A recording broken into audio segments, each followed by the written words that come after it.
Hello everyone, welcome to my UK Games Expo haul video. I'll do another one talking about games that I played. I may have even played some of these, but today we're just here to look at the brand new games entering my collection off the back of the Expo. Most of these are review copies, so you will see something about them on the channel. So if anything here, takes your fancy, well, stay tuned, you'll hear about it in some shape or form. A couple of them were purchases of my own because I've enjoyed the sort of playing them before and haven't had the opportunity to review them otherwise. So let's start over here with the games from Hatchet Board Games UK.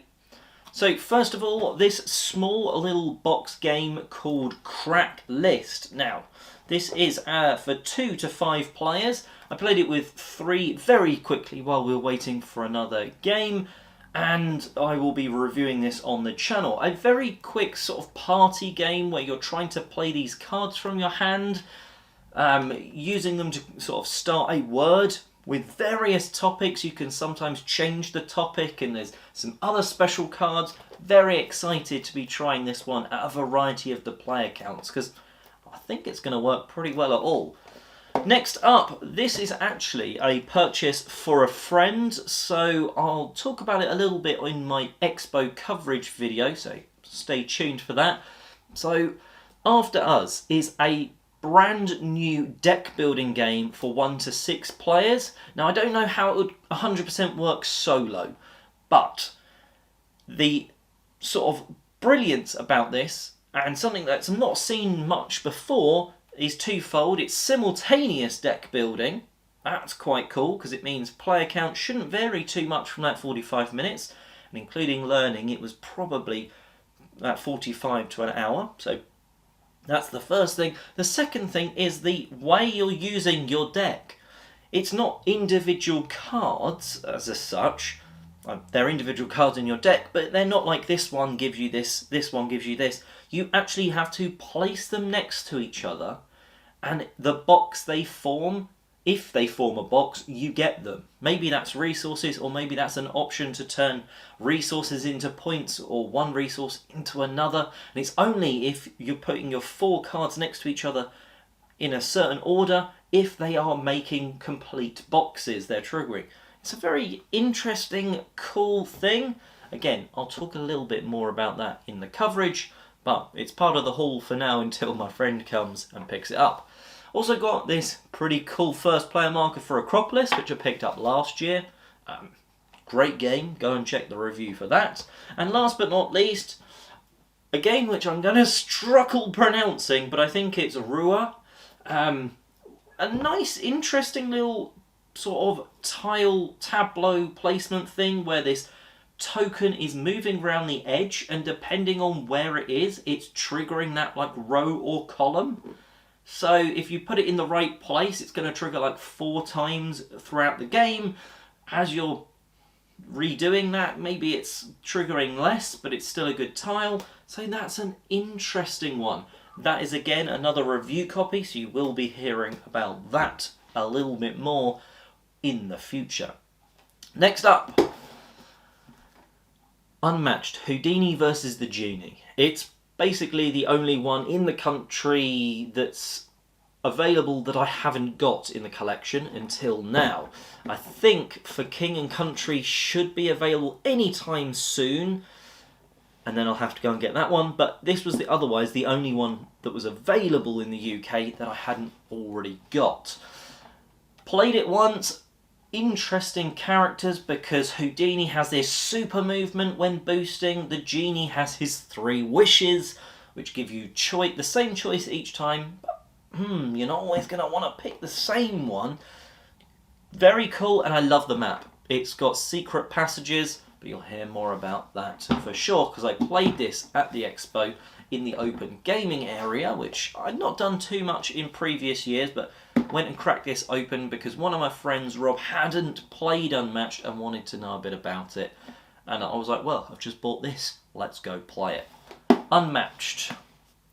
Next up, we have My City, the Roll and Build. So looking forward to playing this. Loved my city. Got a sneak peek and play of my island at the expo. Only one copy of that in the UK, and I got my, well, hopefully not grubby hands on it because I was trying not to touch it too much while playing. That's gone to a very big reviewer. I'm not sure if I'm allowed to say who / channel, but either way, very excited to try this. I played it last year at last year's expo in German because that was the only version they had. This is now coming out now, available now-ish. It's a bit of a grey area, but I'll be reviewing that for the channel. I'm very excited by that. Blitzkrieg was a game that I purchased. I know. So that's a purchase for someone else, and a purchase for myself. I haven't played this one, but I really liked the Caesar Fall of Rome in 20 minutes. I've watched a playthrough on John Gets Games.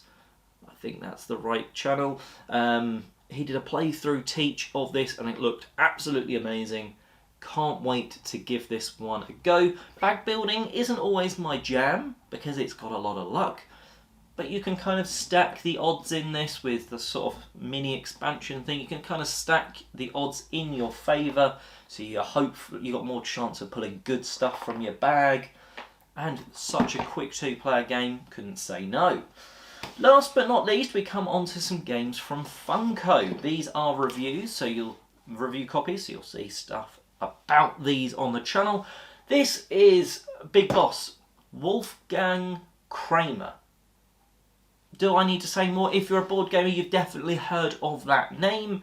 And if we look at the back of the box, it's got some really cool stacking pieces, and I'm intrigued, basically, from the looks of it. Just seeing it out at UK Games Expo, and then they were like, did you want to have a look at it? And I said yes, because it looks cool. It's certainly got a good name behind it. So that's that one. A relatively, probably going to be quite light Indiana Jones game. It's got this really cool timer that you're clearly going up against. 45 minutes for 2 to 4 players. Again, a nice, hopefully light family weight game, which is, you know, not too taxing on your brain. That's always a good thing right now for me. I'm interested to see where it goes, because Funko, I do think they are normally quite strong with the IPs they work with. And last but not least, the last pickup, also the review copy from Funko, is the brand new 25th anniversary edition of Cranium. Cranium is one of those classic party games. You're pulling it out at Christmas with the family. Well, let's see what they've done with this 25th anniversary edition. But this is my UK Games Expo haul. I did miss out on picking up Earth. That was probably the only other game that I was trying to buy, but it had sold out, unfortunately. And there were some other games that I very much enjoyed and will probably go and try and purchase at when they either come out or whatever. So please check my UK Games Expo coverage video for that, where I'm going to go through a load of other stuff that I played at the expo and give you my thoughts on it. So until then, thanks for watching. Stay subscribed, like and all that sort of jazz. Share it with every friend you have. And until next year, have a great year of UK Games Expo gaming.